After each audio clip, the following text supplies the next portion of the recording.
for the NEDC's first Clean Corridor webinar series. We're kicking off right on time at 2 o'clock, but we are going to give people a couple of more minutes to sign in. So we'd appreciate your patience, and we'll start shortly. Thank you.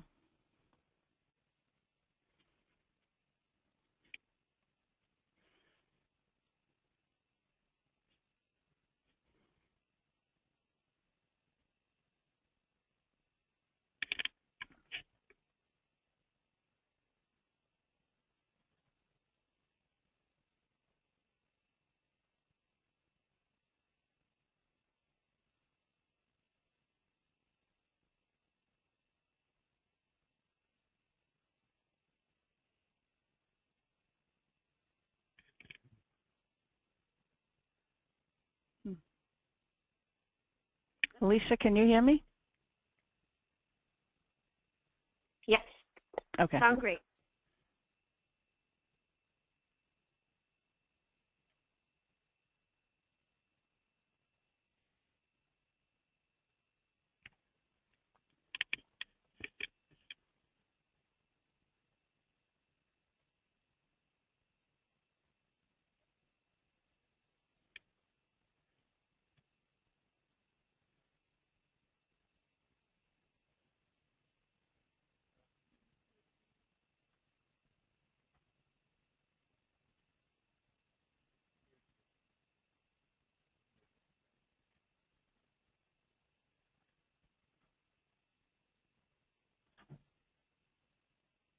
Okay, we're getting a couple more people joining. Once again, this is the NEDC Clean Corridors webinar series. Susan McSherry, we are about to begin our webinar presentation. We are just giving folks a little bit more time to sign in, and we will start very shortly. Thank you.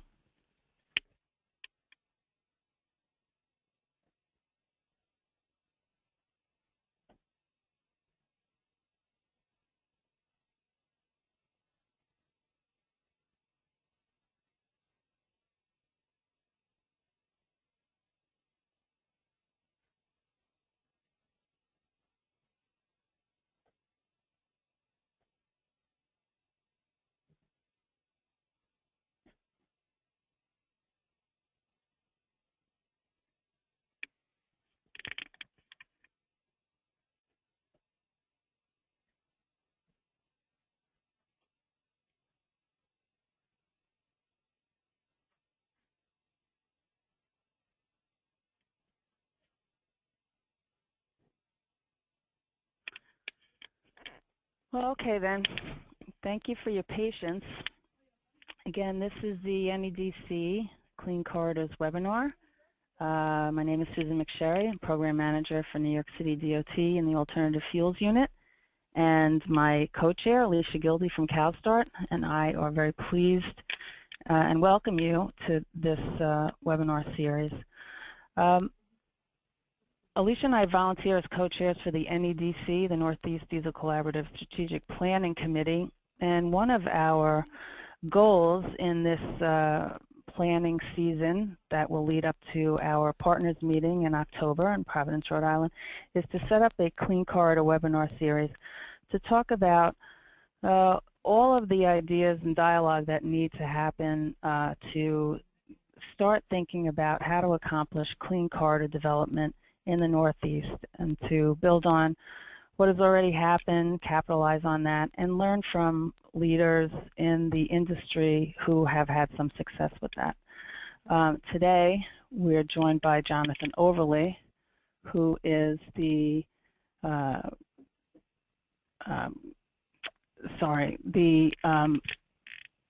coordinator for the East Tennessee Clean Fuels Coalition. And Jonathan has multiple years of experience in advanced fuel and vehicle, alternative fuel vehicle deployment and project management. And he will be kicking off our webinar series today to talk about his success on the I-75 Clean Corridor in the Southeast. So, Jonathan, would you like to take it away? Yes, ma'am, Susan, thank you. Can you hear me? I can hear you great.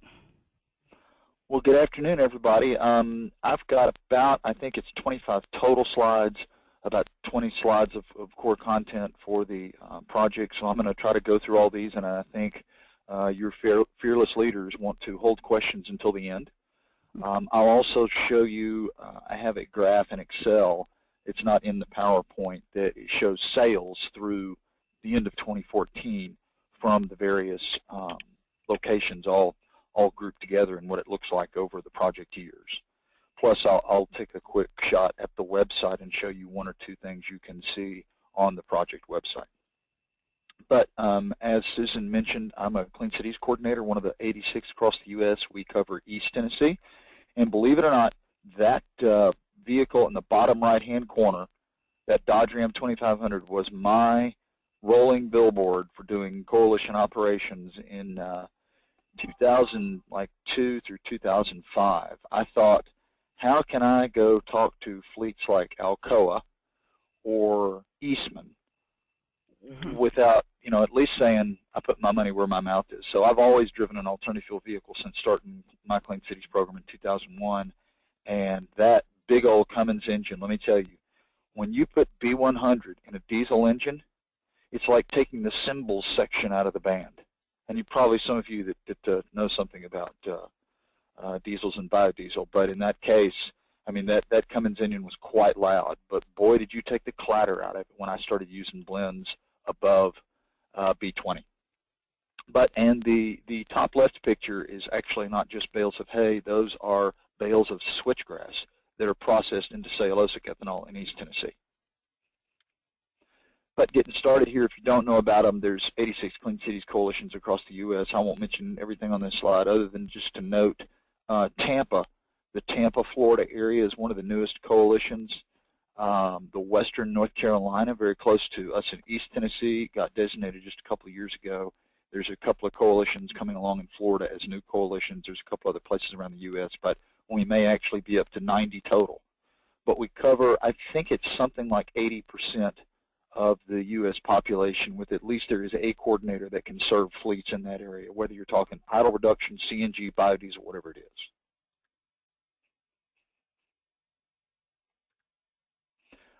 We've recently changed. We've had 3 coalitions in Tennessee, but we're changing it to 2. So there's an East, and we're now calling the one in the western half of the state Middle West, because they do serve Davidson County, where Nashville is, and Memphis, to the 2 largest metropolitan areas in the state. But our focus is help fleets save money and reduce their petroleum consumption and develop emissions reductions along the way for the communities we work in. We're a membership-based nonprofit. So we are a 501c3. We're very much dependent upon working almost in a contractual relationship with a lot of members. So we do grant writing for them. We help give them guidance, help look at return on investment. But the gentleman I'm talking to in that picture is the fleet manager for City of Kingsport. He now has the largest propane fleet in the U.S. with, not the U.S., in Tennessee, with, I think it's 55 vehicles that are police cars, mowers, work trucks of various sizes, but one of our best partners in Tennessee. Okay, so I-75 Green Corridor project was a DOE-funded project. As most of you probably know, stimulus is a 4-letter word. You're not supposed to say it, but ARA actually is, if you say it like one, is a 4-letter word. But this was a non-ARA grant from 2009. There was, the 300-some-odd million that was out in ARA projects, and then there was another pocket that might have been 17 million. It was non-ARA DOE grant, so this was one of the non-ARA grants. We also submitted that year, one for I-40. So we hedged our bets and submitted 2 proposals, and I don't have the line on that image, but basically start in North Carolina and go to almost to LA, and that's I-40. They chose to fund I-75 and not I-40, so we worked on it. The only other corridor project focused on biofuels, because this was a biofuels-focused project with the 85 and B20 as the primary blends, that was like that size was the I-65 project that came before us, that was headquartered out of Indiana, but involved Indiana, Kentucky, Tennessee, and Alabama. So that's why it's highlighted on the map. It just so happens that all 1,786 miles of 75 are over twice as long as I-65. So it's a little bit more of an undertaking trying to cover the area and enable someone being able to travel the whole way on their biofuel of choice. These were the various Clean Cities coalitions all the way from Florida, Central Florida, Southeast Florida, the Tampa region, a couple of coalitions in Georgia, Kentucky Clean Fuels Coalition in Kentucky, one of the oldest Clean Cities coalitions, and then the ones in Ohio and Michigan were all partners. So this is what our original goals were. Add 10 E85 and 15 B20 pumps. How did we come up with those numbers? Most of you all probably know of the tool at the Alternative Fuels Data Center, also called AFDC for short, but where you can go in and look at CNG stations along a route in an area, B20 stations, any of that stuff. We went through and looked at where B20 and E85 sites were, kind of made some initial quick thoughts of what major spans do we need to add E85 or B20. And from that, tried to make some guesstimates for how many we thought we would add. So that's where we got that 25, 10 E85 and 15 B20. We ran some numbers on how much we thought we'd be able to displace in petroleum. Out of that 1.78, 2 were early on proposal partners, not just a partner brought on after the project got started, but were written into the proposal that expected very high B20 sales. That 1.78 million gallons might have been 1.2 or even 1.1 if we had not had 2 truck B20 stations that were predicting very high sales. So just know that. A big part of it was just increasing awareness around the areas about the corridor and its development, have a website that would talk about where the stations, how did this project come together, why did you do it, etc. And then try to have a distance of no greater than 200 miles between any station of the same fuel. If you think about it, for diesel, and as you probably know, anything diesel, just about anything diesel can run biodiesel, especially blends up to B20. But if it's a Class 8 truck, oh, they could go hundreds of miles. If it's a work truck, it's got a pretty big tank on it. Its fuel economy may not be great, but they can probably easily go 300 or 400 miles. Even when you get down into light-duty vehicles, look at a Jetta. My Jetta that I had that was a diesel years ago, I mean, I could easily go 300, close to 350 miles, if not 400 sometimes, just based on the fuel economy of that vehicle. So the diesel distances, we could easily have made that 300 miles as the distance in between. We worked toward 200. But E85 is where the problem came. Because as most of you all know, if you take an average flex fuel vehicle that goes on gasoline, let's say it's got a 19-gallon tank and you can go 370 miles on gasoline, that number might be 250 or 290 on E85. You generally are going to get about 20% reduction in fuel economy.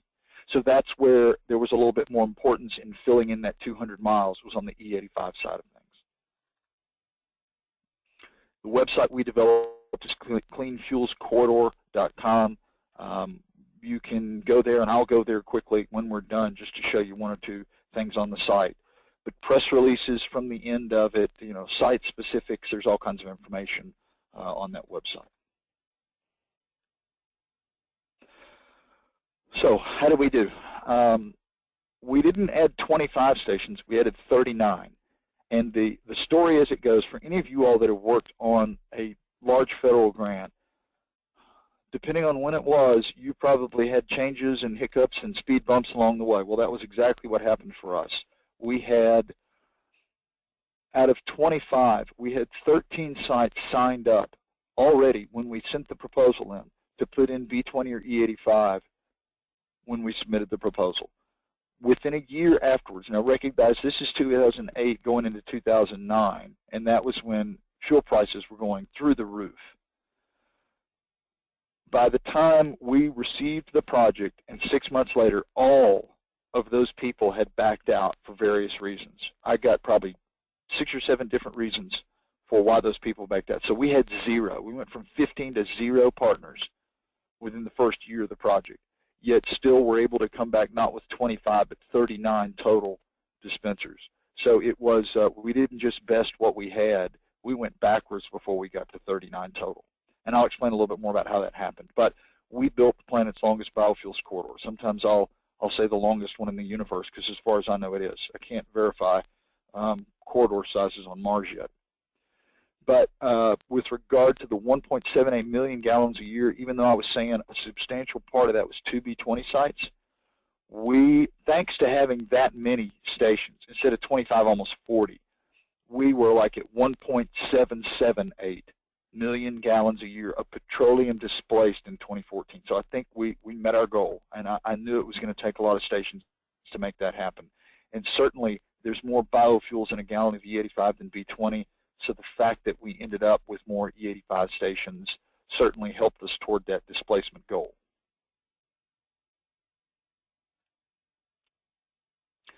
We have a map on the website, and it basically uses these icons. The yellow ones are E85, blues are B20, and you'll see a few, like right above the word Kentucky, that are both colors. And there are 2 sites. You can actually see one in Florida as well if you're looking at it that shows both colors. And those are the 2 where we added both B20 and E85 at the same location. You will see some big holes. It's not like we littered I-75 from top to bottom with both kinds of stations or new dispensers. You get in the southern part of Georgia, we had a couple of partners we tried to work with. The Clean Cities Coalition that was in that area actually went defunct during our project period, and we could not reignite interest in that area. Tennessee, if you see between Knoxville, which is where 40 and 75 come together in the eastern part of Tennessee, just above that cluster of blue, and there's a lot of yellow in there too. They're just so close to each other you can't see them. But and up into Kentucky toward Lexington, we had several stations that were interested. We just, they actually came to us and were interested, and they backed out as well. So it was very interesting in how many different stations we worked with, and how some were great to work with and didn't have any problems, and other ones, came about, wanted to do it. 2 months later, we don't hear from them, and they back out for one reason or another. One of the other gaps I'll note is the only place where we really didn't achieve that goal of either for the stations we added or for between stations we added and ones that already existed, that were at Meijer, that were at other kinds of C-stores already along the way. The only place where we didn't really meet that 200-mile range is northern Michigan. So once you get a little bit outside of Detroit, it's more than a 200-mile distance to get all the way to Sault Ste. Marie. Believe it or not, there's an E85 station in Sault Ste. Marie, but we spent quite a bit of time with the Michigan Clean Cities Coalition and the state of Michigan helping us, trying to find some site partners up there, and just could not do it. Okay, so how did we handle our outreach? Each site had some kind of project announcement. Some did a better job having a kickoff event. Some we didn't do an event at all. Or we were doing multiple sites during a 4 or 8 month period that we were opening, and we just did some kind of grand opening at one site. But some of the ones that were really good, the group in Gainesville, there were no biofuel stations in Gainesville, Florida when we added an E85 station there. And the partners in that area had a great opening event. They got a couple city council people, local Ford and Chevy dealers there. So it was an excellent way that they pulled in the local community, the people that needed to know that that E85 station was there, beyond just the press of the event and the media coming.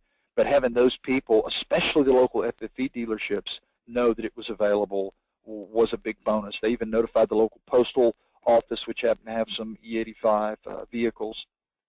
But there was a couple other that were good ones, but Gainesville was probably one of the best grand opening events.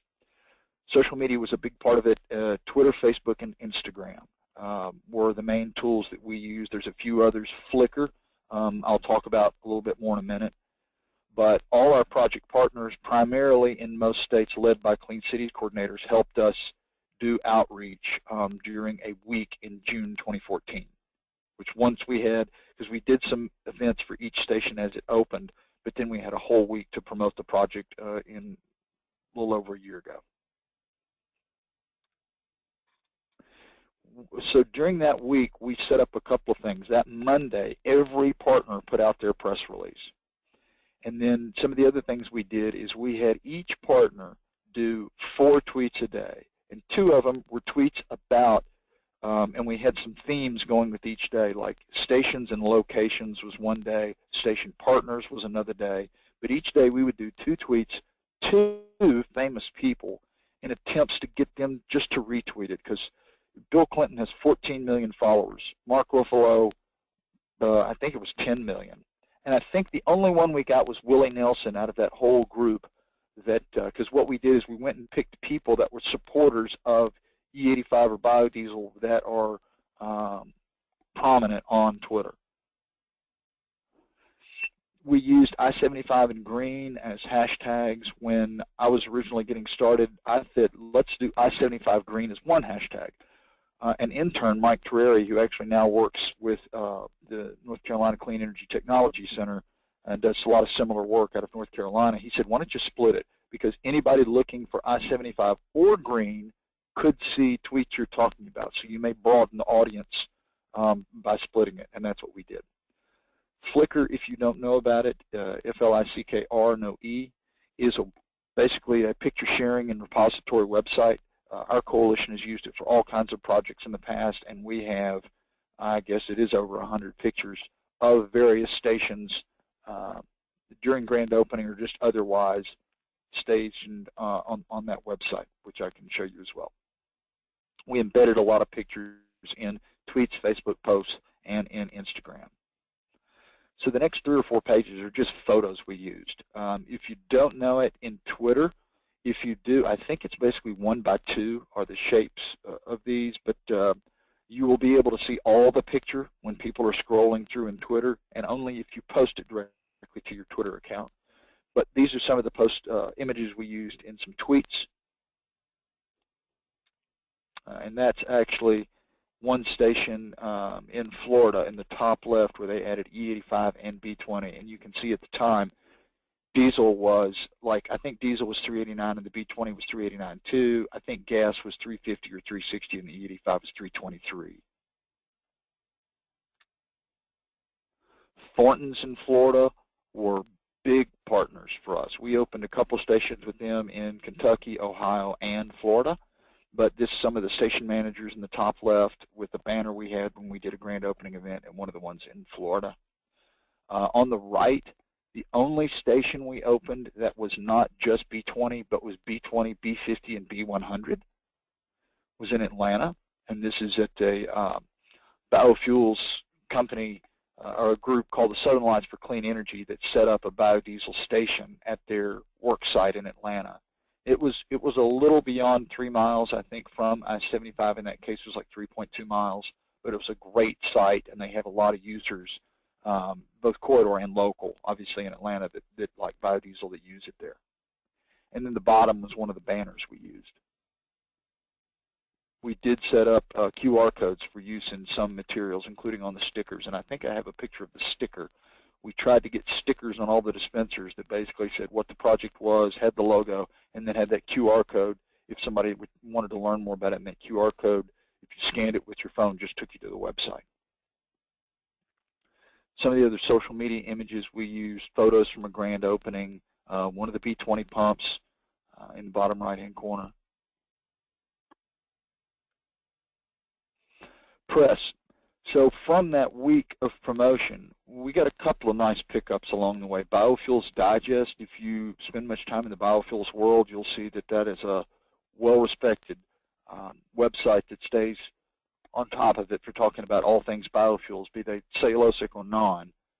But they basically took a page, built a page on their website for every page on ours, and kind of talked about what information we had there. If they had comments about it, they added it. But that was one of the really nice pickups we got to promote the effort.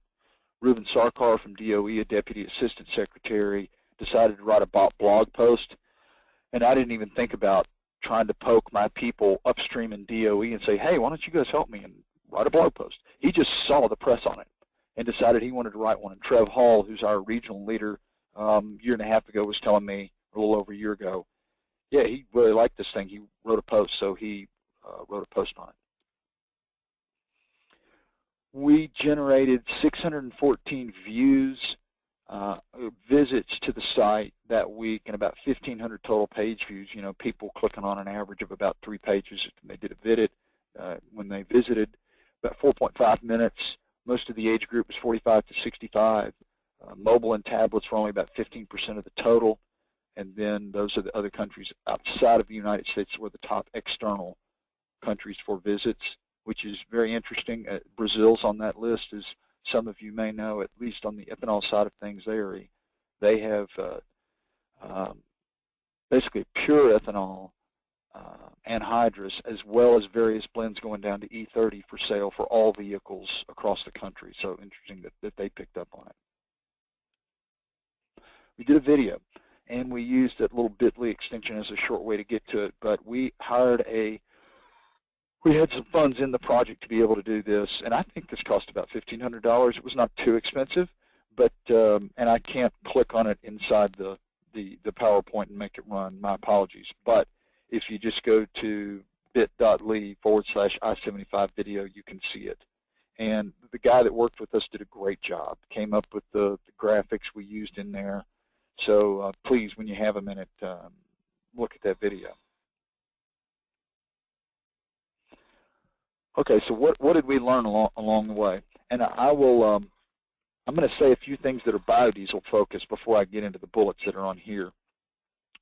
One, I was hoping we would find more facilities for biodiesel. Again, this was, you know, thoughts and proposal writing 2008 into 2009, and then receiving the proposal in 2009 and getting started moving on the project. As you could see from the truck on the starter slide, I'm a huge biodiesel fan. I love both of the fuels, but I was hoping we would have more B20 sales. The two original locations that I was talking about that were upping our numbers both fell by the wayside. One was a truck stop where the Florida Turnpike and I-75 meet on the northern end. I think it's called Wildwood, Florida. But there was a truck stop there that was going to put in 2 new lanes where he was going to offer B20. So he was going to have his, I don't know how many it was, 5 or 6 lanes that were regular diesel, and then add a couple of lanes for B20. And he, versus his construction costs when we were talking at the start, price of concrete, a couple other factors went up for him to where it just kind of, and the amount of money we had for him didn't change. For all the stations, we were offering him 50% up to a maximum of I think it was $30,000. And we had planned some more. I think it was $45,000 for these truck stops. So he was hoping to spend no more than $90,000 and get about half that paid. Well, he was to numbers that was close to $140,000 based on his costs. That's why he backed out. The other one was a site in Michigan that had a truck center and was building an island for fueling that wanted to add B20. Well, for those of you all that know, biodiesel is a very specific thing. It just doesn't mean add something that's bio to diesel and you have biodiesel. Biodiesel means a very specific thing, and it's something that's transesterified. It has gone through the process that removes the glycerin from vegetable oils, be they, or animal fats, be they new or used, like as in used vegetable oil used for making biodiesel.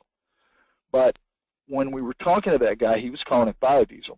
Well, he didn't, I don't know if he didn't know better, but he was talking about renewable diesel. And renewable diesel and biodiesel are not the same things. Biodiesel typically made from biological resources. Renewable diesel can be made from a couple of different resources, but it is not a transesterified product. Biodiesel happens to be blessed by DOE as an alternative fuel. Renewable diesel is not. So we spent a year or two talking about putting in a B20 pump, then come to find out that he wanted to use renewable diesel. I thought it was great. I didn't have any problems with it. In the end, we were going to reduce emissions and encourage greater sustainability. I didn't want to get in trouble with DOE. I checked with DOE, and they say, no, renewable diesel 20 or whatever you want to call it won't work. It's not a blessed fuel. So that's why we didn't end up backing out on that station. We ended up completing it, but he had to go find biodiesel and could not find biodiesel for the same price that he could find the renewable diesel that made him think he was going to have a lower cost product that people could use and thus high sales. So it's just two different stories that both happen to be on the B20 side that weren't good stories for us. It set us back a little bit. But you've heard me talk about the problems we had. Build some flexibility in the project. Be ready to, have Plan B and or Plan C as other things you might need to do depending on the size and scope of the project. You better be thinking about those and be prepared just in case stuff doesn't work out like you expect it will. Have lots of alt-fuel industry friends. Protect Fuel Management. You see their logo over on the right-hand side, and Protec installed, I think, 19 of the total 39 sites we did. Versus working with the Pilots, the Thorntons, the Speedways, the other C-store names you might know of, those are always great ones to work with, in my opinion, versus smaller local C-store owners that may own 1 or 10 in a chain. But Protec worked specifically to try to add E85 stations. And so they're already out there talking to stations in various places about, hey, let's work with you and put in E85. And Protec happens to be very good on the E85 side of things in knowing how to get it priced right as best they can to encourage local people to buy the fuel. So they ended up being a great partner for us, finding a lot of stations in northern Georgia, stations throughout Florida. So we were really happy to find them as a partner. If I could find a nationwide biodiesel supplier and I did another corridor project, other than, obviously the National Biodiesel Board, I would absolutely invite them into the project and say, we're hoping to find a lot of stations, but if we can't find something, do you want to help us? Sometimes I wanted to add B20. I wanted to add both, but I didn't want to lose B20 stations. And as we started getting into the project, a lot of demand. The interest by the station seems to be for E85. So for a couple of the stations, too, that had both, I said, I know you want to put E85 in. How about we shake hands, but we'd love to fund you, and we'll fund you for both of the two fuels you put in, but I'll fund you for E85 if you'll also put in B20.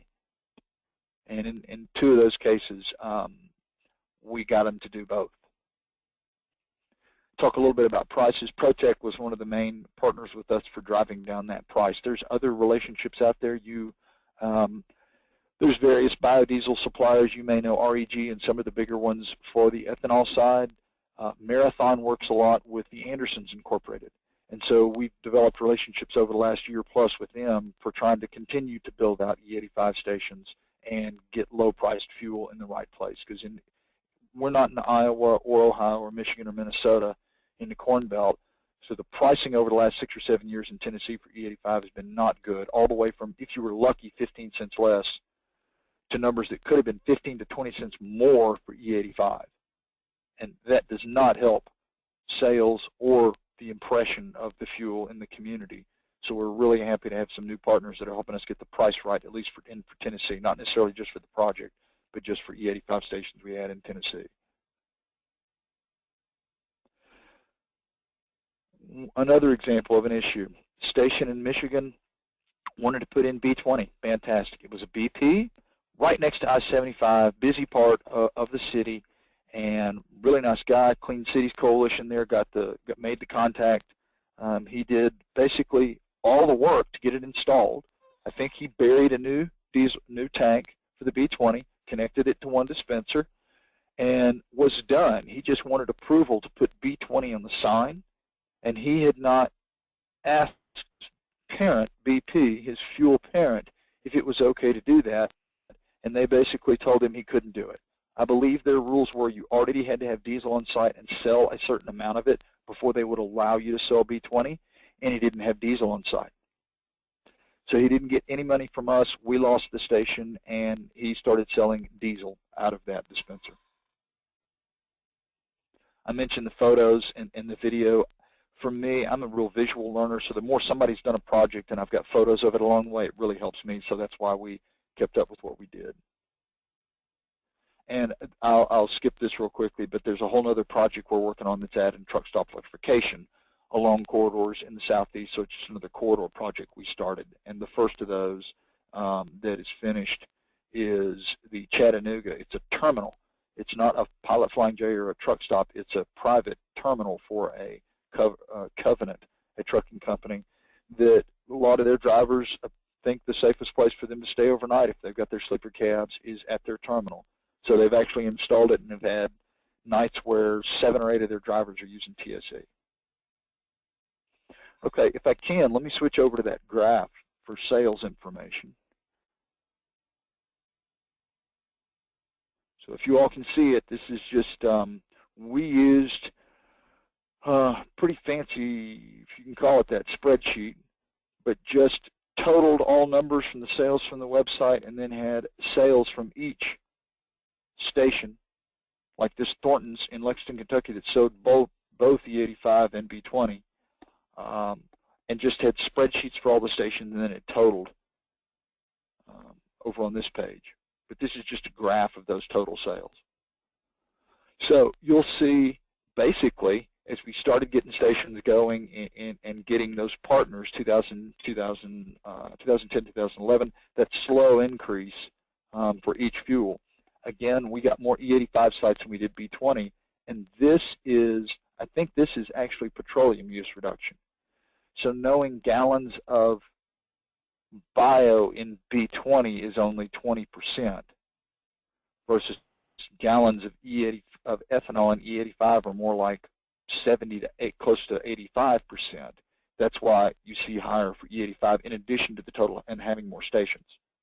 But you'll definitely see a peak going into fall 2014, and I guess there's more than a few of you that may know why there is that drop-off the last quarter for last year.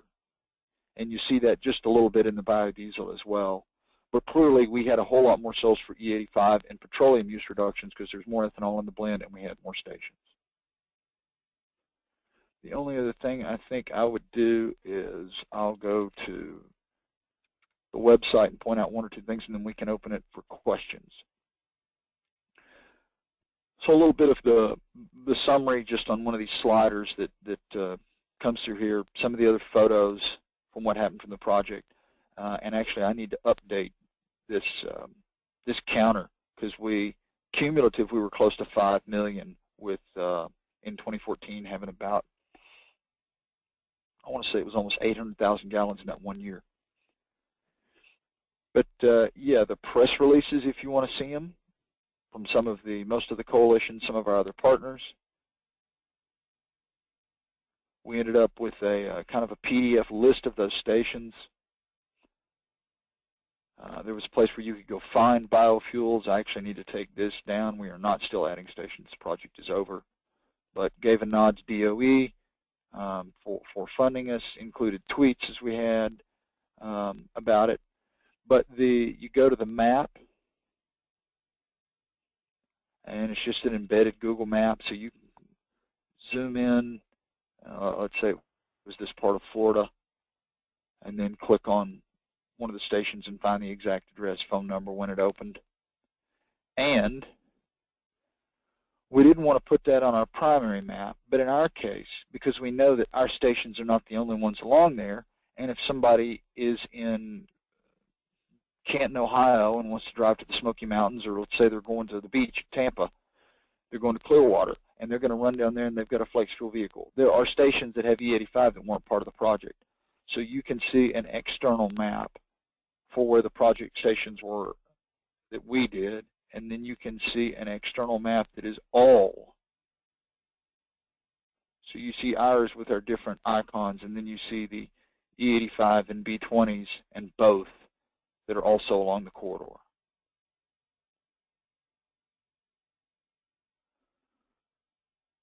So with that, I guess let me go back to the presentations, and Susan and Alicia, open it up for questions.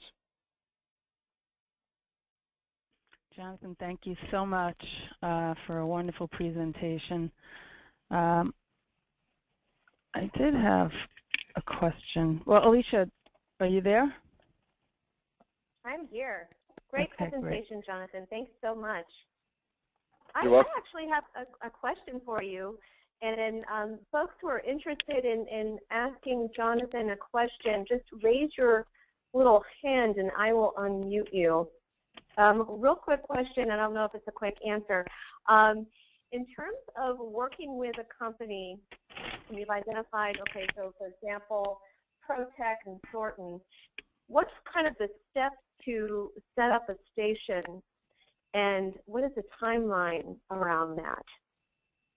For like per station, what were the steps to put that in place, and then what's your timeline for implementation? For the larger partners, like a Pilot and Thornton's, they probably already have their own planning. You know, minus you, they're going 100 miles an hour, looking at new places they want to put stations, perhaps closing old ones. So sometimes, sometimes you might just get lucky, and they're already planning to do something somewhere, and you're like, oh wow, we were thinking about putting B20 in there, but you're going to fund us to do that? That sounds great. Or you may find, based on a location, they just got finished adding that station. They don't want to do construction. So it really depends on those individual partners. We've got some that worked on our schedule and did the stuff we pretty much wanted them to do on the project schedule at the sites we wanted. We've got others that said, well, okay, we're in this part of Tennessee, and we've got 3 stations that might be similar to yours, and 2 of them are starting construction next week, and the 3rd one is going to be built in November. And I said, well, we're going to have to go through a process where you're going to have to fill out a NEPA, and we have to get that approved by DOE. Sometimes it's only a couple of days, sometimes it may be a month or 2, depending on what's going on DOE to get that approved. And they said, well, if you can't meet our schedule, we're not going to do it. So they're going to finish building the station, and if we wanted them to add E85 or B20, if we can hurry up and meet their schedule, then they'll do it. If we can't meet their schedule, then we can go take a long jump off a short pier. So it really depended on the individual partners, and you just got to see where are they in time in terms of what they're building out for stations. You know, if we were even talking CNG or something like that, would they be willing to add CNG? Do they have the footprint? So it varied from partner to partner. You had to see, you know, who your lead contact was going to be with that partner, and see, are they amenable to really working with you, or do they have their own plan, and see what they think about how could we work together to the ends of adding the alt fuels. Jonathan, great, thank you. I see Lee Grannis has his hand raised, and I unmuted you, Lee. Oh, okay. Can you hear me? Yep. I hear you. Hi. Oh, John, this is Lee. Quick question on the reporting. How long are these guys reporting information back to you? Is it just grant period, or are you still getting information from them on fuel usage, fuel dispensed? How's that working? And I have a second question. Okay. For those that don't know Clean Cities, one of the main things we're supposed to do each year is, whether it's idle reduction from an idling system, an anti-idling program we've got, or gallons of CNG or gallons of biodiesel, all that can translate into petroleum use reductions. And we each have a goal of some number that's between 15 and 20%, increasing that number every year. So for us, and not every Clean City Coalition operates the same way, but if we help areas put alternative fuel stations in, we count those gallons. So one of the reasons Lee cares about that question is, you know, to the end of increasing our total gallons of alt fuel use, especially if we had the project that funded them. But to answer your question, Lee, we primarily, what I've asked the partners is, I would like to keep getting these gallons numbers into the future. And some of what happened is, for the Tennessee partner, the main Tennessee partners we ended up with Speedway. And they right now appear to be willing to work with us to give us those gallons numbers into the future. Those numbers won't be reported to DOE. The numbers reported to DOE for the project ended with the last final report. But in terms of Clean Cities getting those gallons, for example, a lot of the stations in Georgia, Don Francis, who's the coordinator for that state, if he gets those numbers, he can report those. The stations that ended up in Ohio, Clean Fuels Ohio, that's the Clean Cities Coalition there, they can get those numbers and report those. But I still get numbers from about 15 of the stations, Lee. But the integrity of the corridor reporting ends with the DOE, so there's no way to get them to agree to longer reporting period. unless you worded it correctly when you had your, because the way we did it, we had contracts between the coalition and each of those stations. So in those fairly simple agreements, we didn't put a time limit on that reporting. So you can. Now, they could stop telling us, but we're asking them, and most of them, a couple of them I have to hassle, but most of them fairly quickly can get me, you know, and we asked for pricing during the reporting period while the project was open as well, and we don't really need that pricing information so much now, but and if pricing causes them a hiccup, then I'm not worried about it. We still want the gallons, but we are still working to collect gallons information. So it's the key to it is throw it back on the coalitions in the areas and have the and make them responsible. That's a good idea. I like that. Well, in some state, you may work with a partner. Let's say it was Susan McSherry's Fantastic C-Stores. If she had C-Stores all across New England, and you worked on a B20 project and added 2 in Connecticut and 1 in Massachusetts and 3 in Maine, if you've got one great point of contact of the company that can whip those numbers out and send them to you, and then you can dispense them to the coordinators, whatever works easier for that partner is what I'll do. Yeah, okay. When I see you up in Chicago, I'll tell you I have some more reasons behind it. Second part of the question is if you had a fuel that wasn't quite mature enough all the way down a corridor but was beginning to be and looked like it was going to grow, what do you think, just a personal opinion, because DOE is liable to have a whole different idea, about a partial one that grows, that has some growth potential to it? Partial corridor or partial fuel? No, a partial corridor of a single fuel.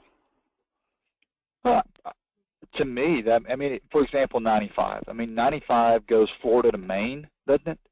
Yep. I-95? Goes to Key West to Maine. Key West to Maine. And I know there's a couple of partnerships built around I-95 right now.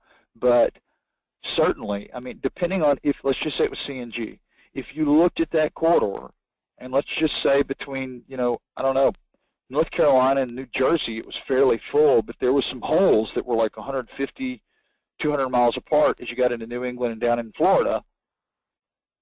If you knew that, trying to work on the ends, there's absolutely nothing wrong to fill out part of the corridor, as long as if it's a proposal to a funder, they'll accept it as a partial. Yeah, well, the other thing is you don't have to keep to your, if you did a Class 8 corridor with the new tank configurations on CNG, you can go more miles than we used to in the past. And we could we get up over 600 miles and still make, you know, because it's already beginning to start. People are, and I was just thinking we need to put a name, it's about time to put a name to it. And we may not be able to get all the way, but I think we're getting close because I'll talk to you later about it. But okay. Yeah. Well, the one other thing I would say though is even if you think, I mean, let's use Tesla Model S and a Nissan Leaf. For those that know, a Model S, an incredibly sexy and gorgeous car, can probably go about 250, 300 miles, certainly over 200 on a single tank, quote unquote. A Leaf, if you go 100, man, you're good. So you've got to think about, even though there may be, you know, using mainstay technologies or new agility technologies for the amount of gallons you can hold on a Class 8 tractor trailer, even though that number may get to 600, you better still use a number for the distance you're going to work on between, as long as you think you can achieve that based on where those places may be, as the gap, as the distance you try to set is no greater than this for the availability of CNG. Obviously, CNG is much, I mean, you maybe add 2 zeros, much less 1 more to the equation for how much it costs. But it depends on how you brand it. So you brand it with the name of the vehicles that you're going with. Okay, I got it. That's good. That's all I got. Okay. Thanks, Lee. So thank you, Jonathan. So I had a question as you were going along. And I know these coalition members and DOE, the Clean Cities program, is such a terrific program at a grassroots level, and the ability to network, especially as illustrated by this project, is just really amazing. But I have a question beyond your co-coordinators on this project. What other government organizations did you need to engage with to work this out? Was it just strictly the stakeholder network that the coordinators used with the private sector, or was there, you had mentioned that you had the state of Michigan helping you out on that one site, but all up and down the line, how key was it to have leadership from the government organizations at the state level or the federal level, aside from DOE? And I guess what I'm leaning towards is like DOT in the MPO process, especially dealing with corridors, you know, because that's really in their in their you know, toolkit, just to have well, work on the corridors. One thing that's different in the Southeast, pretty much, you know, for living in Tennessee and knowing Tennessee, North Carolina, and Georgia pretty dang well for the welcome centers, we don't have fuel. So I just got finished going on a trip in the Northeast, and I remember going through, I think it was part of Massachusetts, Rhode Island, and perhaps it was New Hampshire too, and stopping at a couple of welcome centers where there was like 8 lanes of fueling.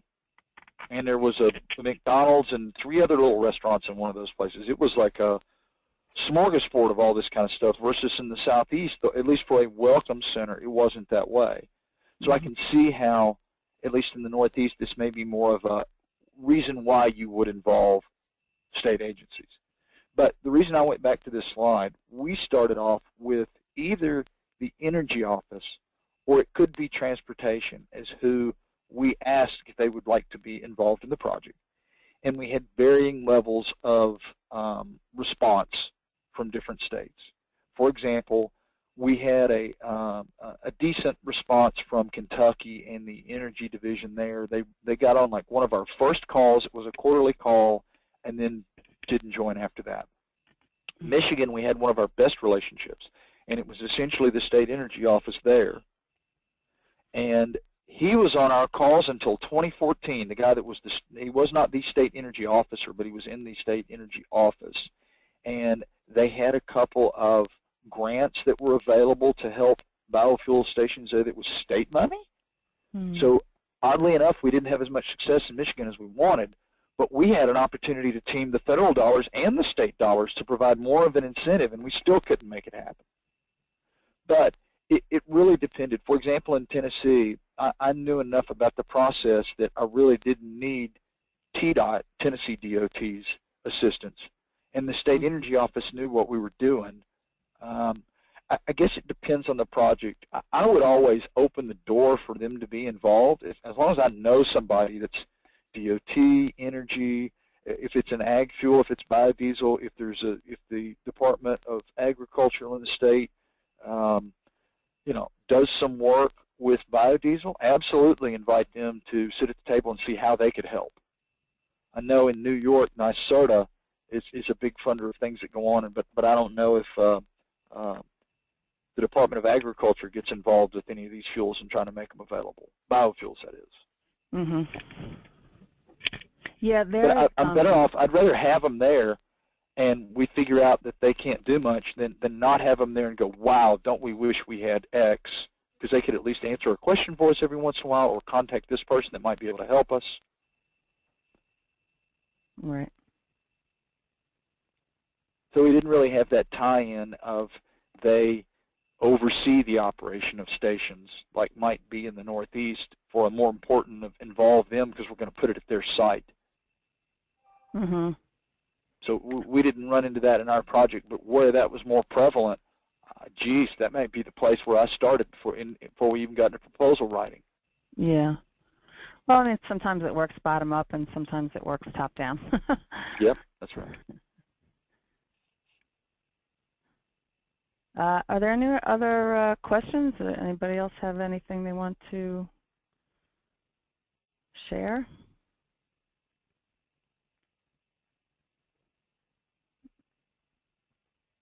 I don't think I did that good, Susan. I think you did great, Jonathan. It was a wonderful kickoff to what we know will be, over the course of time leading up to the partners meeting, a meaningful conversation about how to get our heads around this in our section of the world here, and let's see what we can make happen. Alicia, well, do you have thanks for the anything? invitation. I appreciate it, and good to speak with you guys. Really glad to have you. Alicia, do you want to wrap it up? Sure. No, great. Jonathan, awesome presentation, so informative.